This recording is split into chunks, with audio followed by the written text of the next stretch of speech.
We are gathered here today to sip some tea, honey, so make sure you guys have your teacups ready because this tea is what? Piping hot. Hey you guys, it's your girl T and I hope everybody's doing good today. Make sure you guys have your teacups ready. Get ready. Y'all get ready. Yes, you get ready. Because this tea is what? Piping hot. Good morning. I hope you guys are doing good today. So if you guys do not know, not only are we having a snow day, the kids are home from school, there's a bunch of snow outside, but this morning, Amara La Negra decided to go onto the Breakfast Club, and she is currently trending worldwide right now. And the reason why she's trending is because of just this back and forth with her and Charlamagne the God, her and DJ Envy. This Breakfast Club interview was really cringeworthy and crazy to say the least. Now, you guys know that the Breakfast Club has been hating on my videos lately, and I'm not saying, you know, Charlamagne, DJ Envy, and Angela Yee, but I'm talking about iHeartMedia. They've been banning any of my Breakfast Club videos if I use any of their content. They've been banning my videos worldwide. So it's their media conglomerate that's doing that, not necessarily the three people on the Breakfast Club. So let's make that clear.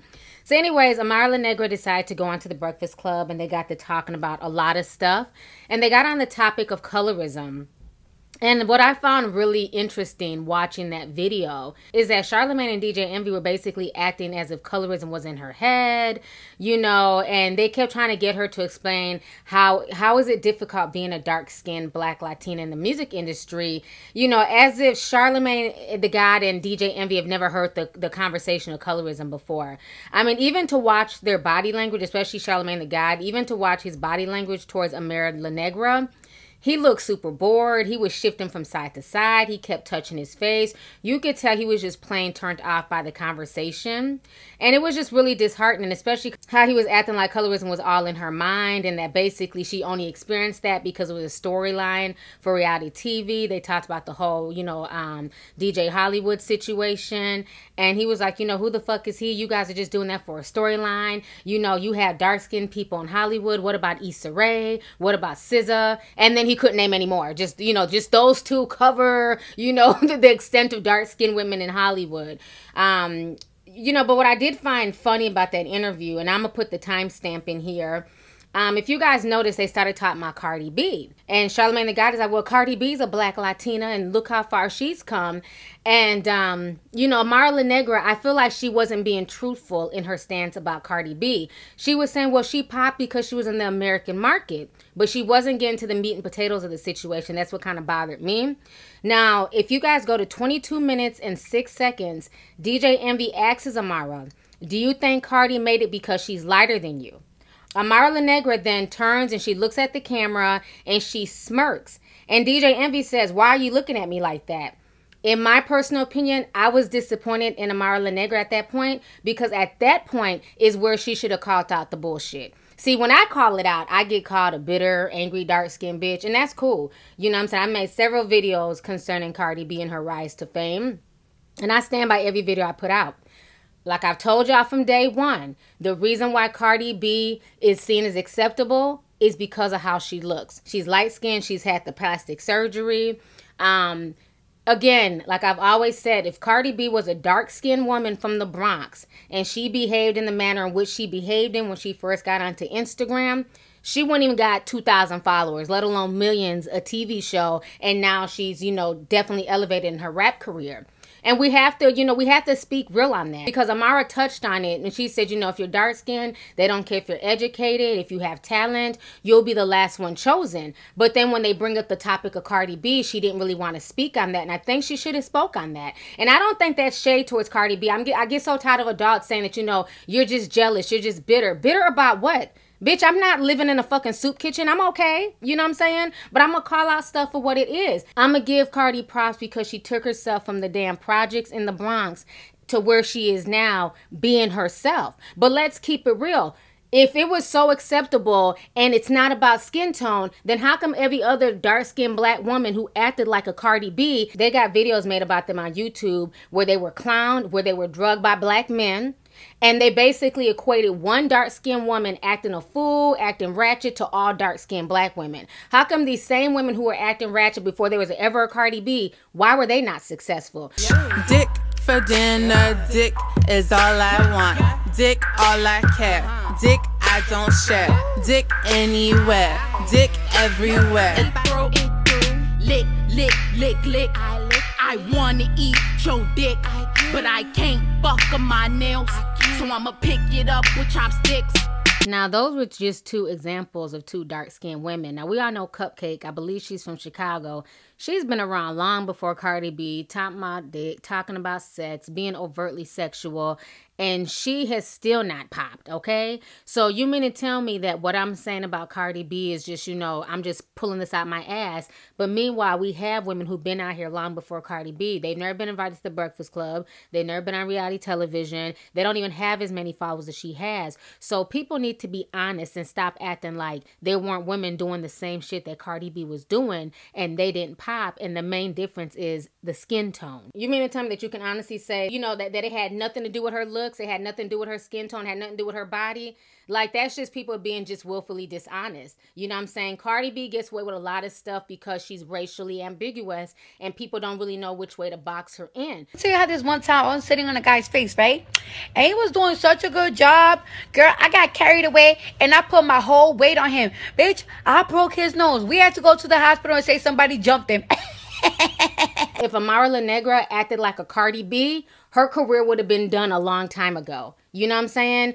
Unfortunately, the darker you are, the more you have to break those certain stereotypes. You know what I'm saying? Look how many people do blackface of Amara La Negra in the Dominican Republic, in the Latin American community. They clown her all the time. If her look was okay and her look was acceptable, why are people doing blackface of her? Why are people mocking her? You know what I'm saying? Like, we have to have honest dialogue about that. And no, it's not to knock Cardi B and it's not to knock her hustle, but we have to be very honest. And I wish that Amara would have took that time to explain it and just to be honest. No, this is not a shot towards Cardi. You know what I'm saying? We're all happy to see her make it and get up out the hood, but let's also keep it 100. You know what I'm saying? There's certain ways that you have to act and that you have to carry yourself if you're a darker skinned woman, because people automatically expect you to be ghetto, to be ratchet, to not be about shit. You know what I'm saying? And that's just what it is. That's just the facts of the matter, that, you know, darker skinned women, not people, are looked down upon. And I just find it just amazing that, you know, Charlamagne the God is trying to play dumb to colorism, and he's acting like this is a mind-blowing conversation, like he just doesn't get it. But again, you know, to argue with black men or men of color, you know what I'm saying, about colorism, it's like talking to a brick wall, because you have to realize that society looks at dark-skinned black men differently than they look at dark-skinned black women. You know what I'm saying? When you're talking about the beauty and the entertainment industry, dark-skinned black men are not discriminated against. They are seen as sexy. The darker they are, the more masculine they are. You know, they're seen as these chocolate sexy gods that everybody supposedly wants. White women, Asian, black, everybody wants them, and they're seen as more masculine. Whereas the lighter-skinned men are seen as more pretty boys. You know, people want them too, but you got to fight with them over the mirror. So men are always going to be seen in a better light for whatever reason as women.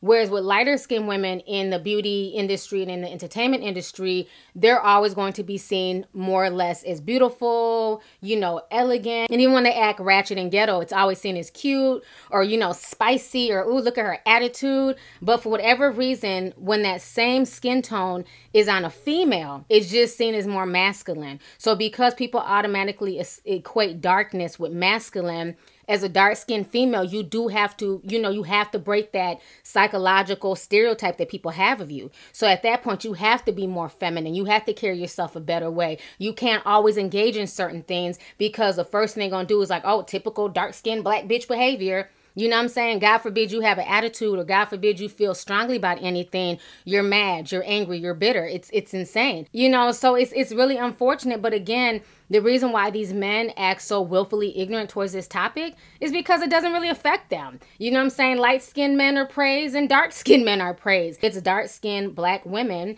and I don't care if you're African-American, if you're African, if you are dark-skinned, you are at the bottom of the totem pole. And I've said that before, and a lot of people got offended. It is what it is. You know what I'm saying? Like I said, I don't know how to lie to y'all, make y'all feel good. It's just facts, because that's how society naturally, you know, puts us in these little spectrums and in these little boxes. You have to fight even harder to get get yourself out that box. You have to fight even harder to break that stereotype. And you can't take everything personal. You can't get yourself bitter and jaded behind that. You have to find your own way to make your own moves. And that's why I said I really hope this season of Love and Hip Hop Miami is not all about her colorism issue. I want to see other things from Amara La Negra. I want to see her showcase other things. And I would have really liked it if she was really open and honest when they spoke about the whole Cardi B situation. I really wish she would address that, because that would have been the perfect time to say, if me as a dark-skinned Afro-Latina with this big old afro, you know, acted in that way, was super ratchet, super vulgar, I would have never had a career.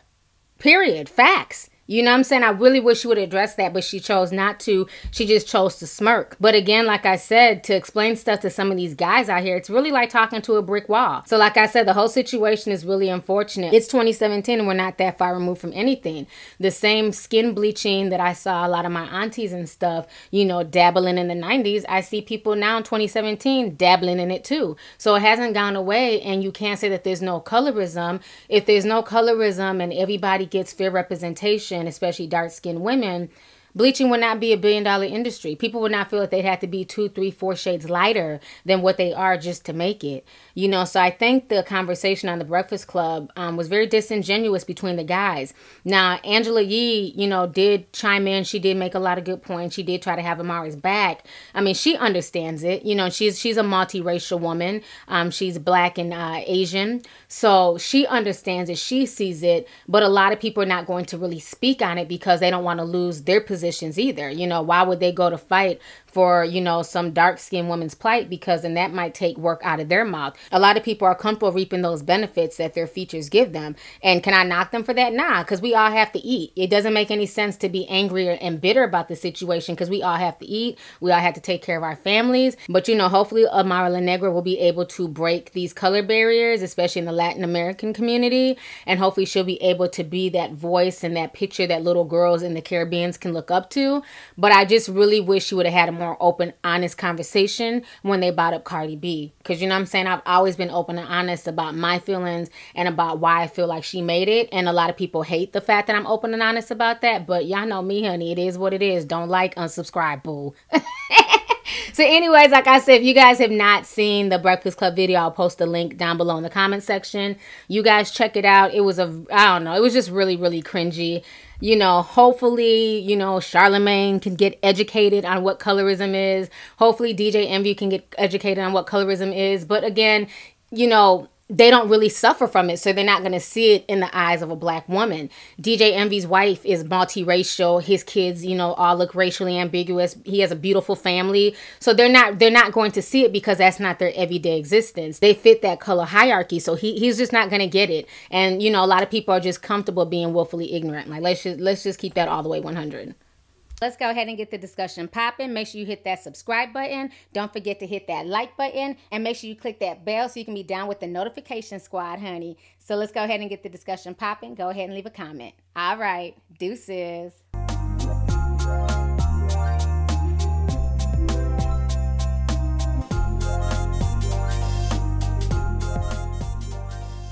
Hey you guys, it's your girl T. Make sure to subscribe, like, and share my videos. You can also visit Lovelyti.com to purchase any merchandise. Also, don't forget to click the boxes down below to watch any of my previous videos.